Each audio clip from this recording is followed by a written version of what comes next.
Anime, anime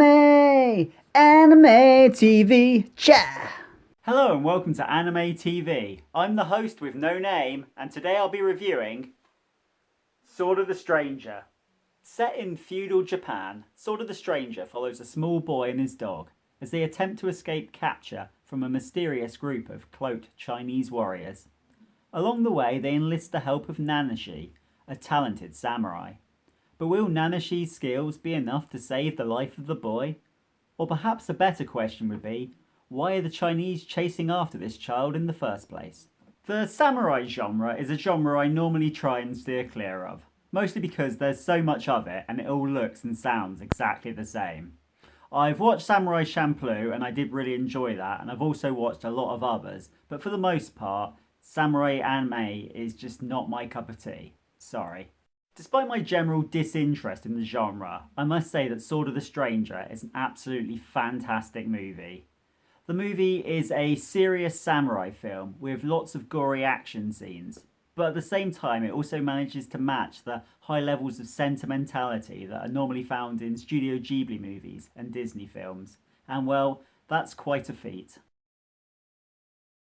Although the action is great, my main reason for loving this movie is the characters. In the beginning, the samurai and the young boy start out as strangers, not trusting each other one bit.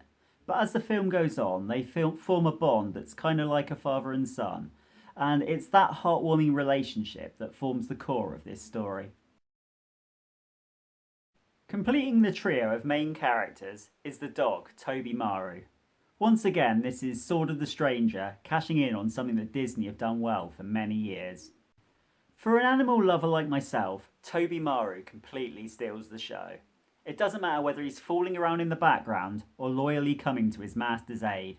Whenever he appears on the screen, he pulls at the viewer's heartstrings, making the movie a much more lovable experience. I think my biggest complaint about this film has to be that the storytelling was a little messy.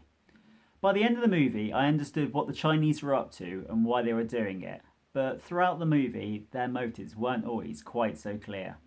There is a chance this was a deliberate decision made by the scriptwriters to add an air of mystery, but regardless of that, it just didn't work for me. I think the confusing plot mixed with all the Chinese names just made the story a little bit too confusing and hard to follow. Sword of the Stranger is a hard movie to compare to others, but if you want samurai action, then I would suggest either Ninja Scroll or Samurai Champloo. However, if you want something that matches the true heart of this story, then I would recommend The Boy and the Beast. Both are about young boys that find father figures in the most unlikely of places. Both contain lots of action and both are very, very good. With beautiful animation and a lovable cast, Sword of the Stranger is anime filmmaking back to its very finest. And for that reason, I will be scoring Sword of the Stranger a very handsome 85% on the scoreometer.